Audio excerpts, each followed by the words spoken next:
अस्सलाम वालेकुम, आपकी लेटेस्ट वीडियो लेकर फिर से हाजिर हूँ। आज का जो मेरे शॉर्ट क्वेश्चन का टॉपिक है वो है what is the difference between language and dialects, यानी लैंग्वेज और डायलेक्ट में क्या फ़र्क है। तो बेसिकली लैंग्वेज को आपके बारे में पता होगा कि लैंग्वेज क्या होती है। लैंग्वेज हमारा वो ज़रिया होता है जिसके हम किसी के साथ अट्रैक्ट कर सकते हैं, किसी के साथ बात कर सकते हैं, यानी कन्वर्सेशन जिसके ज़रिए करते हैं, हम उसको क्या कहते हैं, लैंग्वेज।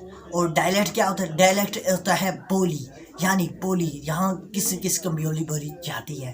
पंजाबी में चाची बाजी ये सब इसकी लैंग्वेज में ही आते हैं। तो let's discuss the topic.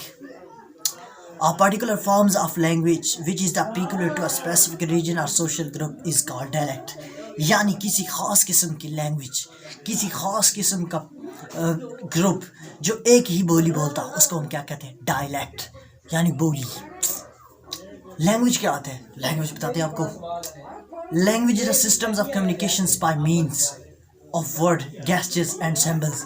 Language वो होता है जिसमें गेस्चर्स इस्तेमाल किए जाते हैं, जिसमें सैम्बल्स इस्तेमाल किए जाते हैं, तो उसको हम लैंग्वेज कहते हैं। लैंग्वेज कन्वर्सेशंस के लिए इस्तेमाल होती है, लैंग्वेज आपकी बातचीत के लिए इस्तेमाल होती है, लैंग्वेज आपके लिए सब कुछ है, लैंग्वेज के बगैर आप कुछ भी नहीं। तो लेट्स डाउन।